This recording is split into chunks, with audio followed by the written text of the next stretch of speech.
ada musyabbah bih, ada tashbih, dan ada wajib syibhi. Rukun di situ maksudnya komponen. Cuma ada yang inti, ada yang tidak inti. Itu kalau hilang nggak jadi tashbih. Kalau yang tidak inti hilang masih bisa menjadi tashbih. Cuma secara keseluruhan komponennya ada 4. Jadi rukun di situ maksudnya komponen. Yang intinya mana tuh Pak? Kenapa? Dari 4 itu yang harus ada. Ketika kita menyerupakan sesuatu dengan sesuatu yang lain, otomatis 2 ini harus muncul. Kamu seperti matahari. Oke. Atau begini, kamu adalah matahari. Kita sedang menyerupakan kan dengan kalimat begitu. Kamu adalah singa. Yang diserupakan di situ kamu. Diserupakan dengan apa? Dengan singa. Maka singa adalah sesuatu yang diserupakan dengannya atau musyabbah bih. Nah ini dua komponen inti ini, musyabbah sama musyabbah bih. Dan situ nggak ditampilkan ada tashbih dan wajib syibhinya. Tapi kalau saya bilang selengkapnya begini, kamu bagaikan singa dalam keberanian. Gitu ya. Kamu bagaikan singa dalam keberanian. Keberanian ini adalah wajib syibhi, titik temu atau sifat yang menjadi titik temu sesuatu yang diserupakan dan sesuatu yang diserupakan dengannya. Sehingga dua-duanya ini kenapa bisa disamakan, bisa diserupakan? Karena bertemu dengan dalam sifat itu. Kamu berani, singa pun berani, gitu ya. Maka kamu bagaikan singa dalam hal apa? Keberanian. Nah, sifat berani ini merupakan titik temu dua yang diserupakan ini. Ini yang dinamakan wajib syibhi itu. Namanya wajah syibhi, wajib syibhi. Jadi titik temu, sifat yang menjadi titik temu keserupaan. Kamu menjumpai kamu seperti matahari. Nah, kamu seperti singa dalam hal keberanian. Kenapa kamu diserupakan dengan singa? Karena sama-sama berani. Sama-sama berani. Berani itu ada sifat ini ada pada singa. Berani itu juga sifat yang ada pada pada ente gitu ya. Maka diserupakan. Sifat yang menjadi titik temu ini yang dinamakan wajib syibhi. Cuma itu tidak inti, walau ia tetap menjadi komponen.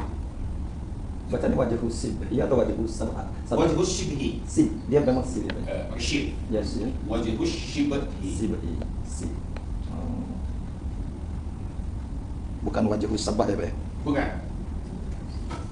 Itu cara orang membaca gaya baca aja kalau. Ada yang membacanya dengan wajah syibhi, ada yang wajah syabah. Padahal konkretnya betul, wajib syibhi, wajah keserupaan. Tapi wajah itu maksudnya adalah titik temu keserupaan dua hal yang tadi diserupakan. Itu namanya wajib syibhi. Jadi ketika kita mengatakan kamu bagaikan singa dalam hal keberanian, kamu adalah musyabbah. Bagaikannya itu ada tashbih namanya, alat untuk mempersamakannya, untuk menyerupakan. Singanya itu adalah musyabbah bihi, sedangkan keberanian yang merupakan sifat titik temu dua hal yang diserupakan tadi dinamakan wajib syibhi. Maka komponennya ada musyabbah, ada musyabbah bihi, ada tashbih, dan ada lagi wajib syibhi.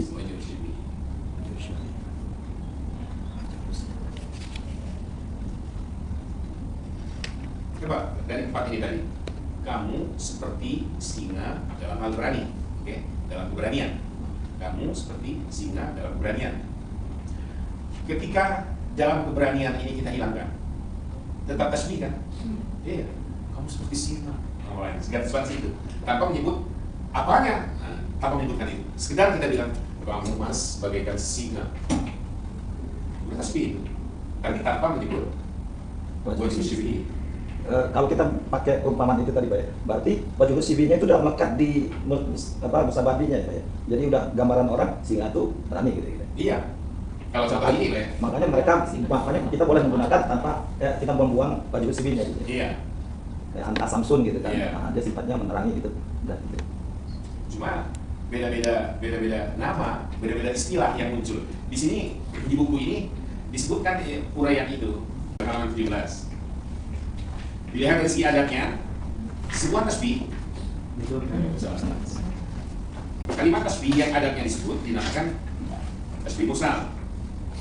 Kalau adatnya disebut seperti tadi, kamu bagaikan singa. Karena kata bagaikan sebagai adat tasbih dimunculkan, maka tasbih gaya ini dinamakan tasbih mursal. Tapi ketika ada tasbihnya itu dihilangkan, kamu singa, nampaknya kamu singa dalam hal keberanian. Nah, itu dinamakan tasbih muakkad, tasbih yang dikuatkan. Ya, kapan itu terjadi? Kalau adatnya dihilangkan. Ma'ulifa minhul adat.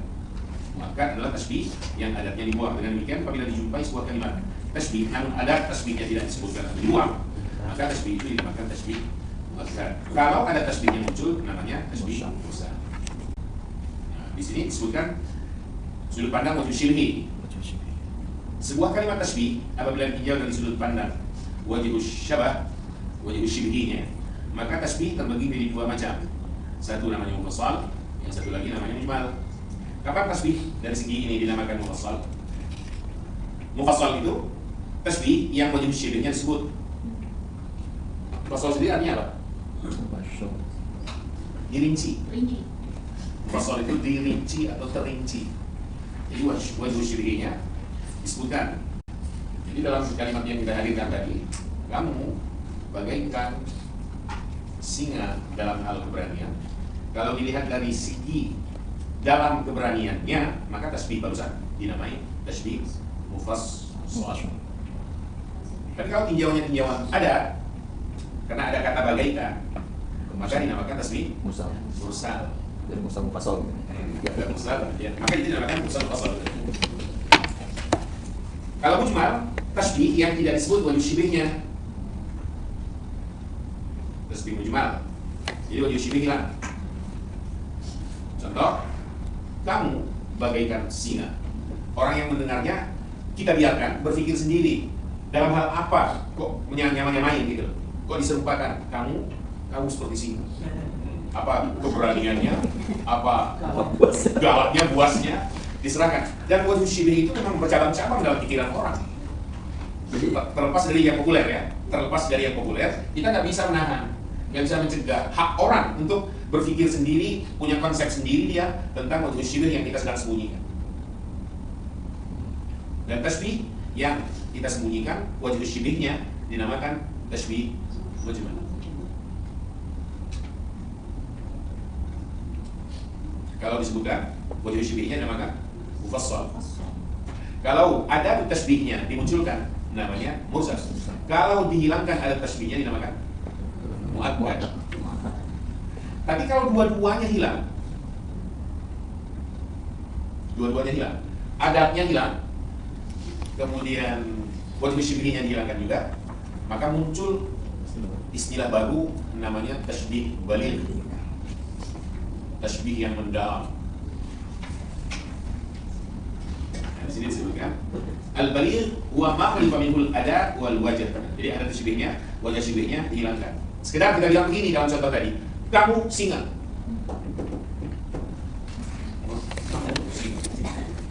Itu baligh sudah. Karena kita menghilangkan ada sekaligus wajah. Kita ulang lagi. Coba kalian cermati kalimat saya. Kamu singa, disebut tasbih apa? Baligh. Alasannya? Adat dan wajib syibhnya dibuang.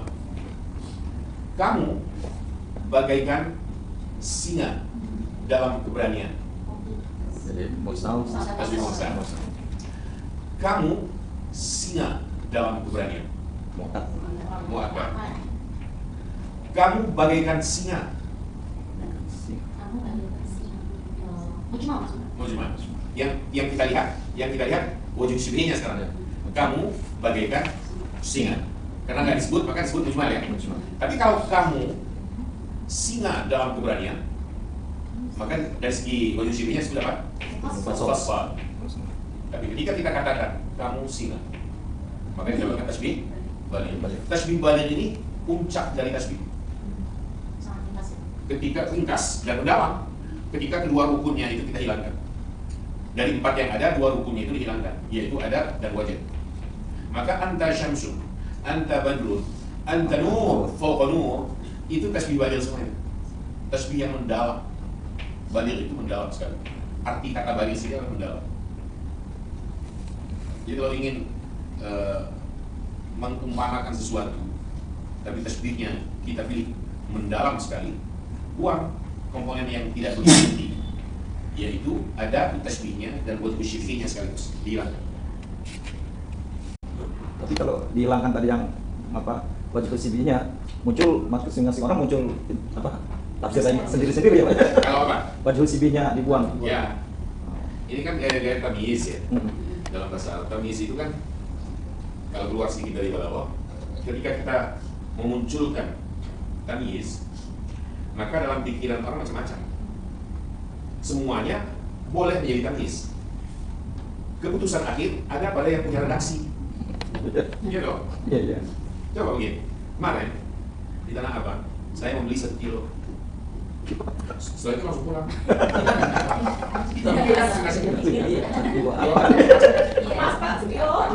Si A mungkin sekilo kapas, si B sekilo koma, udah masak. C berpikir, oh mungkin bahan, bukan lebaran nih, sekilo bahan. Tapi juga buat berbuka, ada lagi sekilo daging. Semua ini memungkinkan, masing-masing tadi itu, memungkinkan untuk menjadi tamyiz. Keputusannya saya punya redaksi. Jadi A, B, C, kawan-kawan tadi itu, oh sekilo daging, bukan, enak aja daging. Saya udah bosan makan daging curut.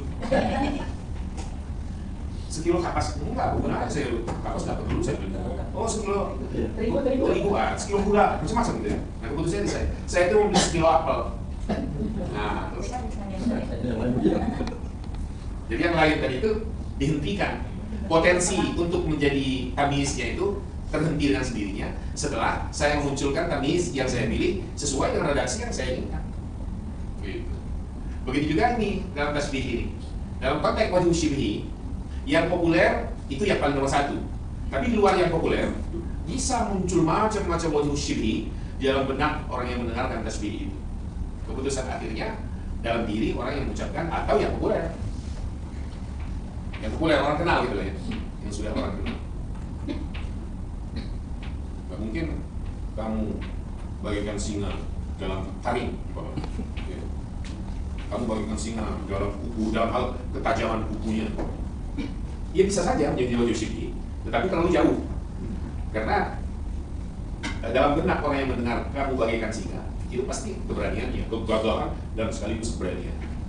Orang menyebut singa podium itu karena ada kesamaan antara yang berpidato itu dengan musyabbih, yaitu singanya berapi-api, berani.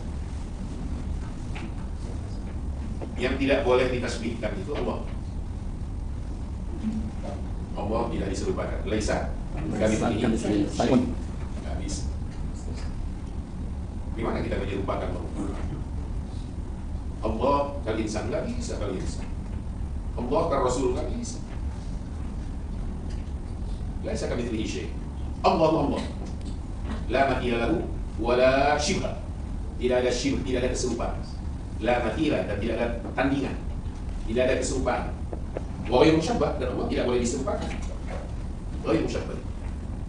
Ketika kalimatnya Allahu nurus samawati wal ardh, itu bukan tasbih. Ketika Al-Quran menuturkan sendiri, Allah berfirman Allahu nurus samawati wal ardh, itu bukan tasbih. Itu bukan tasbih baligh. Itu bukan berarti Allah kan nur. Allah bagaikan cahaya. Memang Allah nur. Allahu nurus samawati. Allahu yunawwiru samawati wal ardh binuri min 'indihi. Allah menerangi langit, Allah menerangi bumi dengan cahaya. Pikiran itu tasbih baligh? Bukan. Allah tidak boleh ditasbih. Coba pikir, hadirkan kemungkinan contoh jika bisa. Secara akidah harus hati-hati tadi. Bisakah Allah diserupakan? Allahumma antas salam. Itu bukan berarti ya Allah, anta as-salam, bukan. Anta as-salam. Antanya adalah mubtada, as-salamnya adalah khabar. Allahu salam. Maka ketika Jibril alaihi salatu wassalam turun dan menyampaikan kepada Muhammad Rasulullah bahwa ada salam untuk Khadijah. Khadijah masih jauh, masih di tempat yang berbeda. Ada salam untuk Khadijah dari Allah Subhanahu wa taala.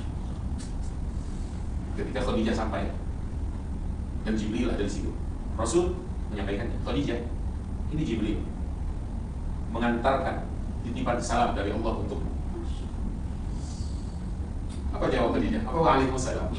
Jawab Khadijah, Allahu huwassalam. Allahu huwassalam. Wa ala Jibril assalam. Wa alaika ya Muhammad assalam.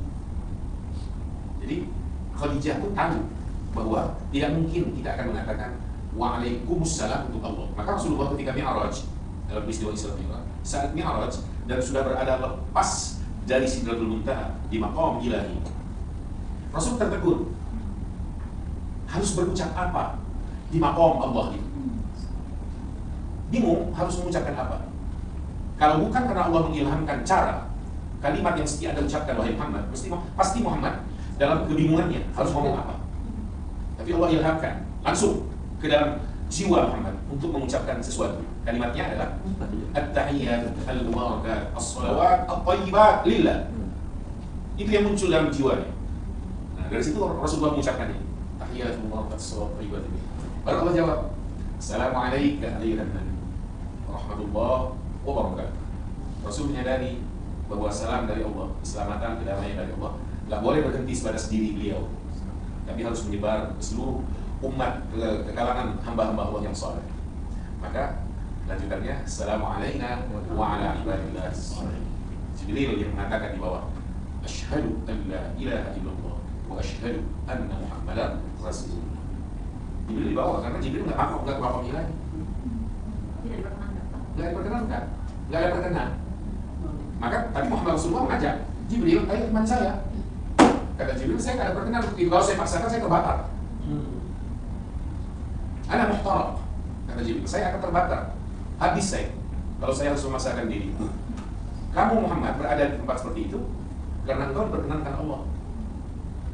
Engkau diminta oleh Allah untuk ada di tempat itu, di ketinggian. Kan Jibril ada di bawah, nggak sampai maqamnya.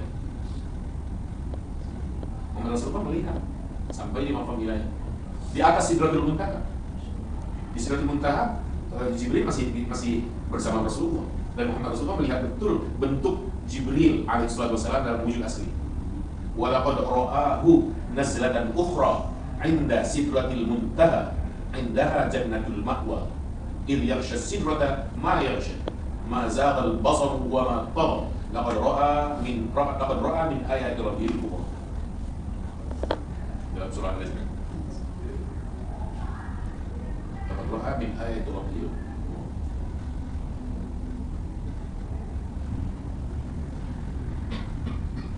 Di ruang ini maha luas ya ciptaan ilahi. Langit pertama belum ketahuan, teknologi belum sampai, ilmu pengetahuan modern belum sampai. Langit pertama. Sedang dari langit pertama menuju langit kedua, menurut informasi agama, jaraknya seperti bumi ke langit pertama itu. Dari 2 menuju 3, jaraknya juga sama seperti bumi ke langit pertama. Betapa luas dan tingginya hingga langit yang ke-7. Sedangkan Sidratul Muntaha itu ruang yang berada di atas langit yang ke-7, lebih tinggi dari langit yang ke-7. Dan maqam ilahi yang ditempati oleh Rasulullah kala itu melampaui tingginya Sidratul Muntaha. Padahal Sidratul Muntaha itu sudah ada surga, bukan dunia lagi, namanya surga mahwa. Maka pendapat para ulama yang berpendirian bahwa Rasulullah melihat Allah, saya setuju, saya secara pribadi termasuk yang menyetujui pendapat sebahagian ulama yang mengatakan bahwa Muhammad Rasulullah melihat Allah. Alasannya karena posisi Muhammad kala itu bukan lagi di dunia, tapi sudah berada di alam di luar dunia. Beliau melihat surga dan memasuki surga itu. Ke maqam ilahi, beliau berdialog, diajak Allah berdialog, dan beliau melihat Allah Rabbul Izzah. Kalau di dunia kita nggak bisa melihat Allah. Sesoleh apapun manusianya nggak bisa. Nabi Musa nggak bisa melihat Allah, karena posisinya masih di dunia, di Bukit Tur Sina. Allah hanya mengatakan kepada Musa, tatap cahaya ini. Jika kamu mampu, aku ada di balik cahaya. Tapi ketika Musa menatap cahaya, beliau pingsan kan? Kharra Musa sa'iqan. Dia tersungkur dalam keadaan tidak sadar diri. Itu baru menatap cahaya. Karena nggak mungkin melihat Allah di dunia. Maka menurut kalangan Ahlussunnah wal Jamaah, ulama kalangan Ahlussunnah, Allah bisa dilihat, tapi di akhirat. Rasulullah bisa melihat karena bukan lagi di dunia. Buktinya ada di surga. Buktinya ada surga. Namanya surga ma'wa. Dari mana informasi? Dari Al-Quran. إذ يغشى السدرة ما يغشى ولقد رآه نزلة أخرى عند سدرة المنتهى عندها جنة المأوى إذ يغشى السدرة ما يغشى ما زاغ البصر وما طغى ولقد رأى من آيات ربه الكبرى أفرأيتم اللات والعزى أفرأيتم اللات والعزى ومناة الثالثة الأخرى ألكم الذكر والأنثى تلك إذا قسمة ضيزى إن هي إلا أسماء سميتموها أنتم وآباؤكم ما أنزل الله بها من سلطان. Walaupun ada pendapat sebagian lagi yang menyebut Muhammad Rasulullah nggak melihat Allah, hanya suara yang sampai ke beliau, tapi beliau tidak bisa menggambarkan cahaya itu. Nah, maksud saya menggambarkan suara.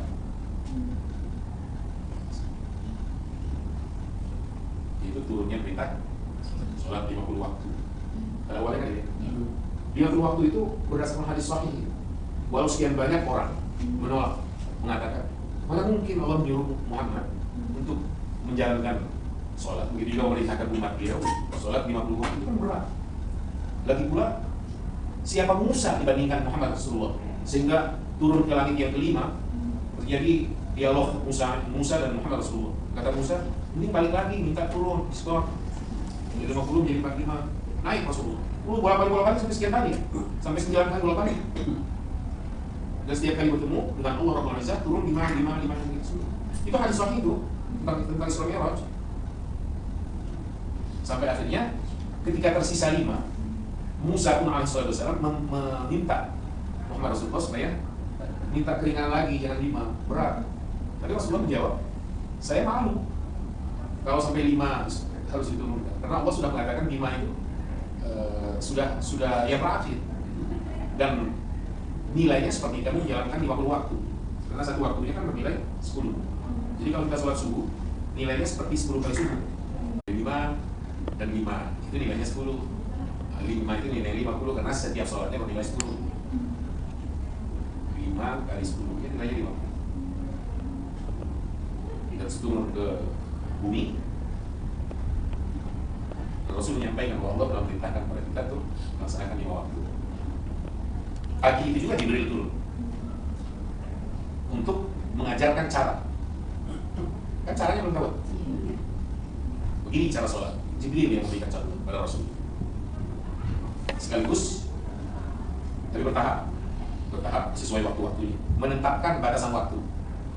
Zuhur, antara ini dan itu dipraktekkan oleh Jibril alaihi sholat.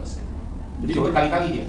Sholat yang pertama itu subuh gitu, kan malam sampainya subuh, sebelum subuh. Tidak ada keterangan awal dari sholat itu apa. Kalau Al-Quran lebih menekankan zuhur. Maksud lebih menekankan itu lebih mengarah ke sana. Aqimis sholata liduluki syams ila ghasaqil laili wa qur'anul fajr inna qur'anal fajri kana mashhuda. Maka Jibril menjelaskan pertama kepada Rasulullah zuhur. Dan itu kurang lebih lah ya, karena gak ada ketetapan yang pasti. 1,5 tahun sebelum hijrah beliau ke Madinah. Kalau begitu, bisa dipastikan syariat sholat dalam Islam itu sebelum hijrah, yaitu ketika Rasul masih berada di Makkah, kurang lebih 1,5 tahun sebelum hijrah. Kalau puasa disyariatkan Ramadan ini setelah hijrah. Kira-kira kalau saya tidak salah hitung waktu, pada tanggal 20 bulan Sya'ban. Ya, syariat Ramadan itu dulu. 10 hari lagi mau puasa. Tahun kedua Hijriah. Jadi ya ayyuhalladzina amanu kutiba alaikumus shiyam kama kutiba alal ladzina min qablikum la'allakum tattaqun. Itu di 20 bulan Sya'ban. Prakteknya 10 hari kemudian. Masuk Ramadan kan? Kira-kira berjalan 2 pekan Ramadan, turun perintah perang. Terjadilah apa yang terjadi, namanya Perang Badar. Jadi Perang Badar itu terjadi di tengah bulan Ramadan. Dan Ramadannya Ramadan pertama dijalankan kaum muslimin. Berat sekali Jangan dulu ya puasanya. Kayak dulu gitu. langsung menjalankan perintah untuk perang. Maka bibit kemunafikan mulai muncul saat itu. Ada yang menolak, ada yang nggak mau, ada yang pura-pura sakit, ada yang macam-macam lah untuk menghindar. Tapi yang kuat keimanannya dicari, senang deh, dijemput kematian. Karena dambanya adalah syahadat, yaitu mati syahid. Muncullah kemunafikan itu. Kemunafikan, maka kemunafikan dalam agama ini terjadinya itu pada peristiwa hijrah itu. Artinya setelah Rasulullah hijrah, ketika sudah turun perintah perang, banyak orang yang pura-pura, malaslah inilah, muncul segala alasan untuk menghindar kematian. Intinya kemunafikan itu terjadi setelah hijrahnya Rasulullah ke Madinah. Makin jelas kemunafikan itu muncul ketika turun perintah untuk perang melawan orang-orang yang kafir. Nah, disinilah terlihat yang tadinya muslim sudah mulai kendor, hilang keinginannya untuk bertahan dalam iman karena takut kepada kematian. Itu yang diuraikan oleh ayat wa minan nas may yaqul amanna billah wa bil yawmil akhir wa ma hum bimu'minin. Yukhadi'una Allah wal ladzina amanu. Karena mereka sudah punya iman. Maka kemunafikan itu ada kemunafikan secara akidah, ada kemunafikan secara amaliyah, perbuatan sehari-hari. Yang kemunafikannya nifaq amali, tidak sampai insyaallah mengeluarkan dirinya dari Islam selama sebatas amaliyah loh ya. Tapi kalau sudah sampai menggerogoti batinnya, dan hanya dia dan Allah yang tahu, orang lain nggak tahu, maka kemunafikan ini sudah lebih dari sekedar kemunafikan amali. Dia sudah merambah memasuki wilayah akidahnya. Itu kemunafikan yang sudah mengeluarkan dirinya dari Islam. Dan ancaman siksanya lebih parah daripada ancaman yang diancamkan Allah kepada orang-orang kafir. Ada muslim tapi membenci seluruh kaum muslimin dan membenci ajaran Allah ini, tapi dia ngakunya muslim. Saya curiga orang gini ini munafik, nifaknya itu masuk ke akidahnya sehingga mengeluarkan dirinya dari Islam tanpa dia sadari, hanya untuk dunia. Hari ini banyak orang begitu.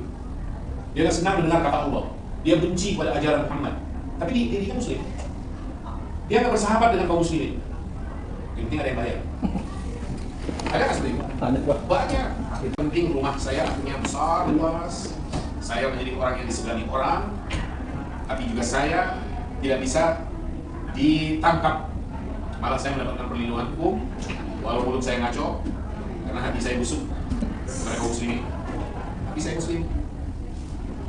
Penting uang ngalir, persetan dengan akidah, yang begitu urusan belakang. Orang ini nih yang namanya munafik secara akidahnya itu bahaya sekali. Ngeri. Di istidraj.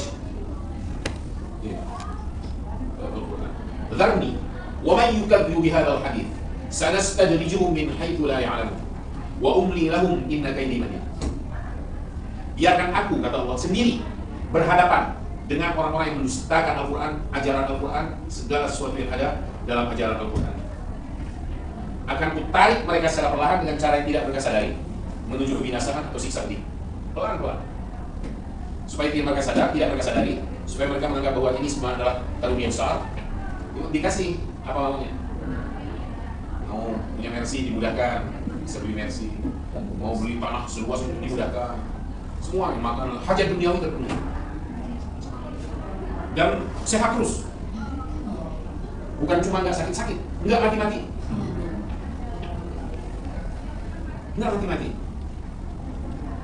tapi bencinya kepada ibu-ibu yang pengajian luar biasa.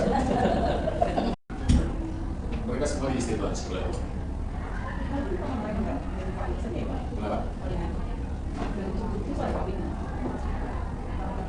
Ya, itu sudah kafirnya tanpa harus berterus terang, karena tidak ada ruang mungkin diperhatikan untuk berterus terang menyatakan dirinya kufur.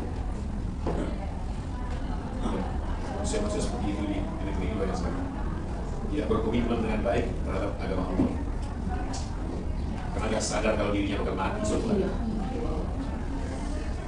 Dikira kalau kaya akan kekal dengan kaya biasa, bukan nama baru.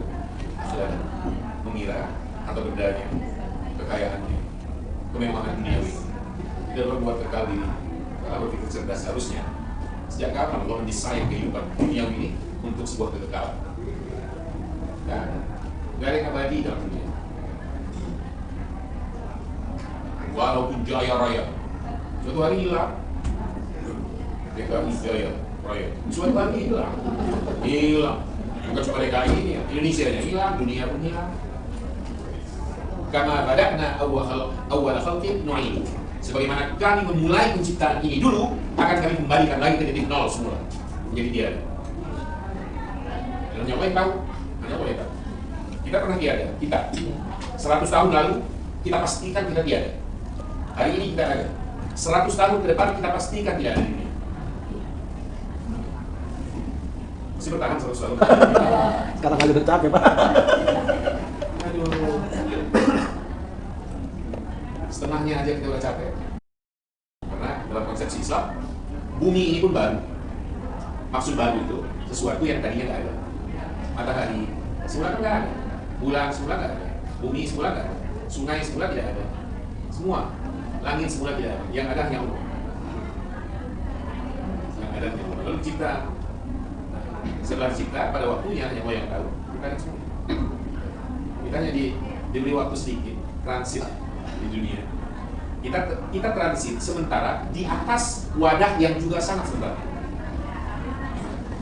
Kebahagiaan hanya miliknya Allah Ta'ala. Kalau kita pikir apa siapa kita di dunia dihidupkan sementara, di atas bumi yang sementara, wadahnya sementara, waktunya sementara, dan berbicara supaya ada kebahagiaan setelah kehidupan sementara. Dan kebahagiaan itu yang kita sebut dengan kebahagiaan abadi. Nah, akan diraih, Allah turunkan kitab sucinya, Allah utus Rasulnya untuk menjelaskan bagaimana cara hidup. Maka Al-Quran itu juklak, hudan, hudan, linnas, juklak untuk mengaruh kehidupan. Kenapa harus juklak? Karena kehidupannya dari Allah, maka firmannya lah yang ngatur. Yang menolak aturan Allah berarti sama dengan membeli TV, tetapi bagaimana mengoperasikan TV ini? Dia menggunakan petunjuk handphone. Gak connect. Ya himbauannya karena hudan, teruskan tilawah Al-Quran dalam Ramadan dan niatkan mendapatkan hidayah dari Allah dalam mengarungi kehidupan yang sementara. Tidak tahu apakah Ramadan bisa selesai karena umur bukan di tangan kita. Ada saudara masih keluarga. Masuk bulan Sya'ban kan sehat-sehat, segar, biasa. Mudah-mudahan bisa masuk Ramadan. 2 hari jelang Ramadan? Enggak. 2 hari, 3 hari, 4 hari yang lalu. 2 hari jelang Ramadan. Umurnya itu. Jadi benar kalimat, walaupun bukan hadis Rasul ya. Bal dia benar Ramadan itu. Sampaikan kami, antar kami ya Allah bisa masuk ke dalam bulan Ramadan. Kenapa begitu? Karena Ramadan ini spesial. Mausimul khairat, musim kebaikan. Dan Allah karena musim kebaikan melipat gandakan. Kalian tahu apa yang terjadi pada malam yang pertama masuk Ramadan kemarin? Tadi ini yang kedua ya? Tadi malam kan berbuka pertama ya? Iya. Kemarin malam maksudnya. Itu kan malam yang pertama masuk itu dalam satu Ramadan. Yang terjadi itu semua pintu surga dibuka, semua pintu neraka tutup, dikunci rapat. Itu yang terjadi. Dan malaikat mengatakan, dan Allah Ta'ala mengatakan, ya baghiyal khair aqbil. Wahai yang mendambakan kebaikan, ayo terus berbuat baik. Wa ya baghiyal syarr, dan yang masih juga keranjingan menjalankan kejahatan, berhenti. Jika ingin meraih sesuatu yang berbeda. Ini musuh khairat. Kalau kita mengenal ada bazar, ini bazar pahala, bazar kebaikan. Berlipat ganda kebaikan. Kalau kadang-kadang kita kan belum ada yang mau neraka dan surga ya Bapak. Tapi kenapa pintunya ditutup dan dibuka? Kan belum ada yang menunjuk. Karena dia merindukan. Surga itu berbicara dan merindukannya.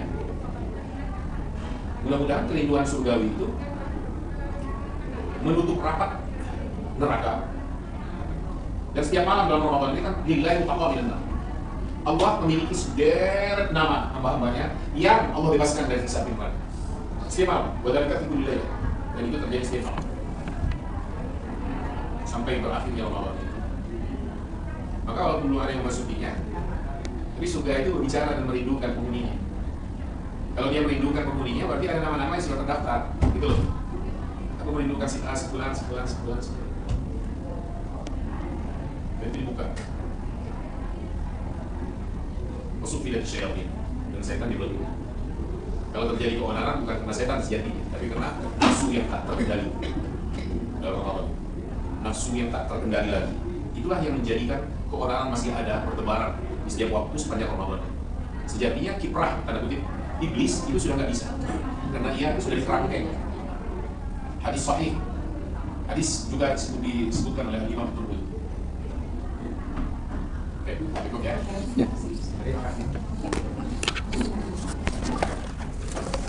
Waalaikumsalam warahmatullahi wabarakatuh.